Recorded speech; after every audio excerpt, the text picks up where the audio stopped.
როგორ უყურებ ბიძო აი აქციების ამ ნაწილს ბოლო კვირებს? იმიტომ რომ არსებობდა ამ თემაზე დისკუსია, ხო? როგორ უნდა წარიმართოს ეს აქციები და რა უნდა იყოს ამოცანა ამ ეტაპზე, როდესაც აი ამოცანა რეჟიმის არის, რომ მოდი ყველა დავიჭიროთ. როგორ უყურებ ამ ამბავს შენ?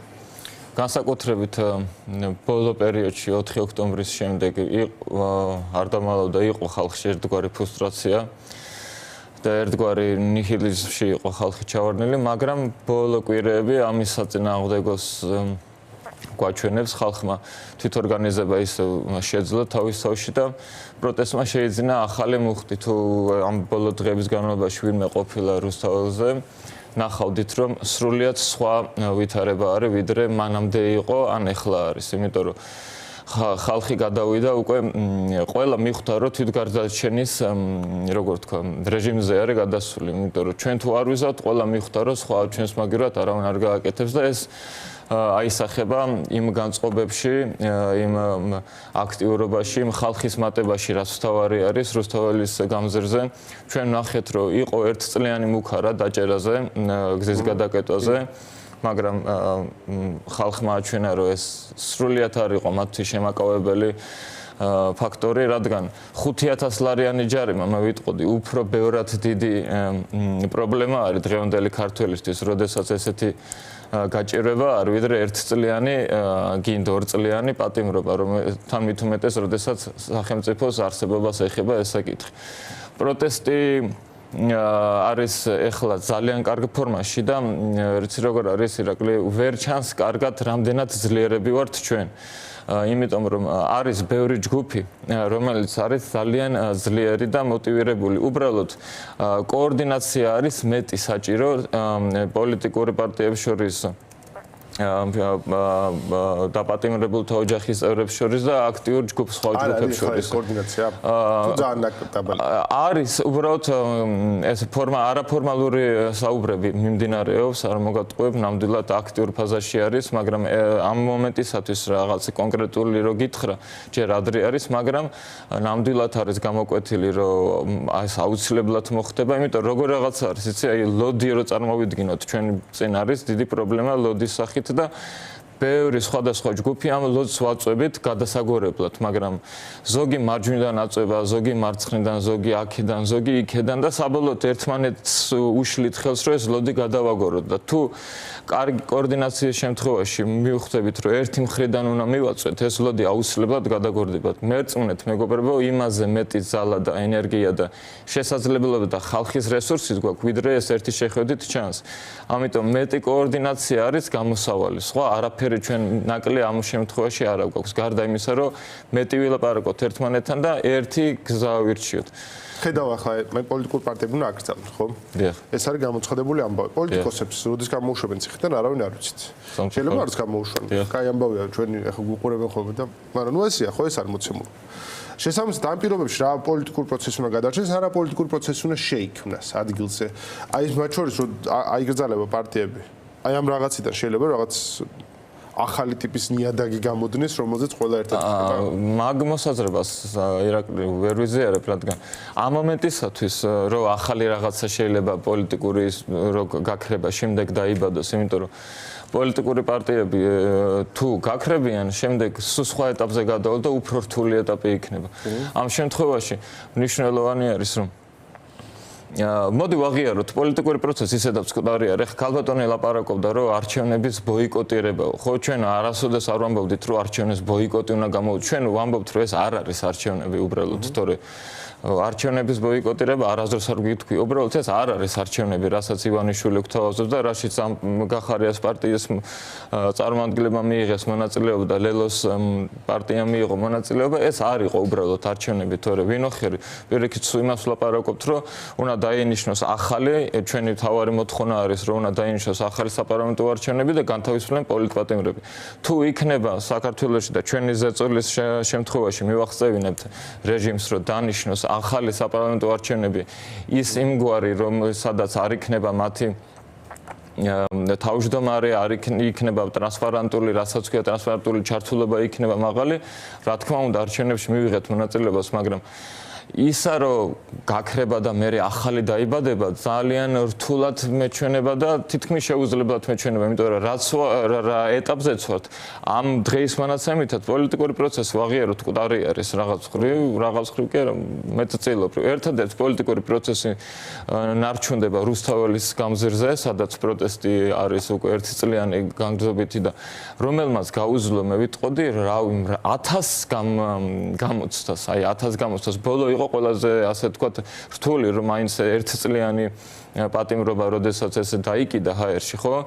იყო ერთდღიანი რაღაც ჭმუნმები ხალხში, მაგრამ გადავლახეთ ეს ყველაფერი და ხალხი აი როგორც ეს არ იყო რაღაც ტარიგობის შევეწირები და რაღაც სასოწარკვეთილი აქტი არ ყოფილა არც ერთი ადამიანისგან იმისგან, ვინც აპირებდა გზის გადაკეტოს და მეორეჯერაც მზად იყო. ეს უბრალოდ ჩვენი სიძლიერე დავანახეთ და შედეგმაც გამოვიღო ჩვენმა ამ მოქმედებამ შედეგი გამოვიღო, რომ პოლიცია დღეს უკვე გზაზე აღარ გვიშვებს, თვითონ ცდილობს რომ აღარ აღმოუჩნდეთ გისობს ეს მიღმა, იმიტომ რომ მიხვდნენ რომ ეს შეუჩერებელი არის, როგორც ქალბატონი გობახიძე ამბობდა. ანუ ასობით ადამიანი დაყვებათ, რომ აი შემთხვევით გზაზე ვინმე არ არის. დიახ, ზუსტად, აი დაცვას გვაყოლებენ, ეს დღეებია, დარბიან აქეთ-იქით გაუგებარი რაღაცა.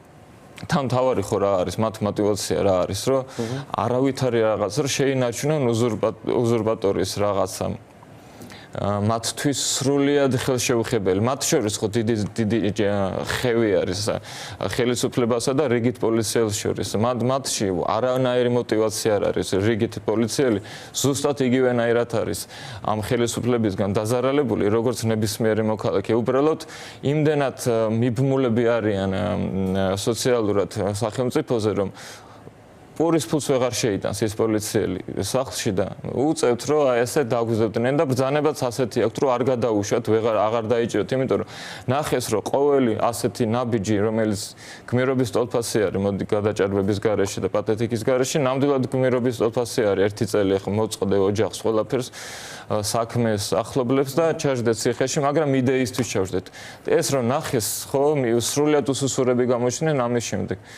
ამიტომ აი პროტესტის განსაკუთრებით ბოლო ყველაზე რთული გამოცდა იყო ეს 1 წლიანი პატიმრობის დაკიდება, მაგრამ გადაილახა ეს პრობლემა და ეხლა დადგა ყველაზე მნიშვნელოვანი რომ ჩვენ შევძლოთ აი ამდენი ძალიან აი როგორ გითხრა ირაკლი, ეს შეიძლება არ ჩანს ყოველდღიურობაში, მაგრამ მერწმუნეთ მეგობრებო, იმაზე მეტი ძალა გვაქვს, იმაზე მეტი რესურსი გვაქვს და იმაზე მეტი ჯგუფი არის, ვიდრე ვინმეს წარმოუდგენია. უბრალოდ ერთ კალაპაჩი უნდა ჩავждდეთ, რომლის მიმართულებითაც ნაბიჯები ნამდვილად იდგმება, არაოფიციალურ ჯერჯერობით ესე კულუარულად თუ როგორც გინდა დავარქვათ და მალე გასაჯაროვდება ეს პოლიტპატიმრების მშობლების ჩართულობა არის ძალიან მნიშვნელოვანი, ერთ-ერთი ჩვენი ლოკომოტივია, თუ გინდათ თქვათ, ასევე ჩვენს მე მგონია რომ ახლა დაჭერები რატომ შეწყვიტეს არის ის რომ დაინახეს რომ დაჭერები ამ პროტესტს რეალურად აფართოა. აი დიახ.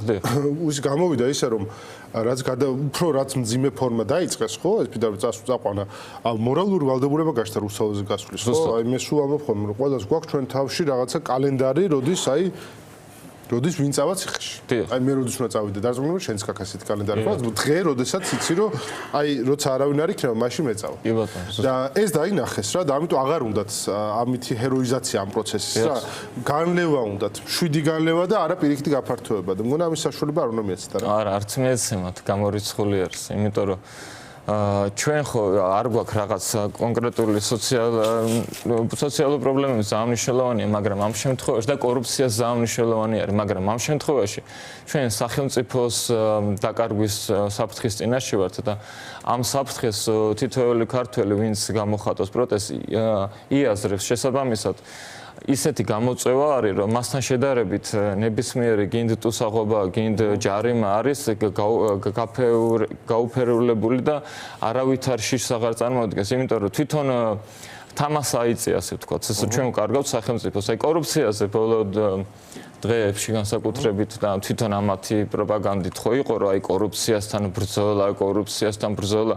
კორუფცია არის იმ ქვეყნებში, სადაც უზურპატორი ან ბანდა ან ერთი უზურპატორი გადაწყვეტს, რომ სამუდამოდ უნდა იყოს ქვეყნის სათავეში.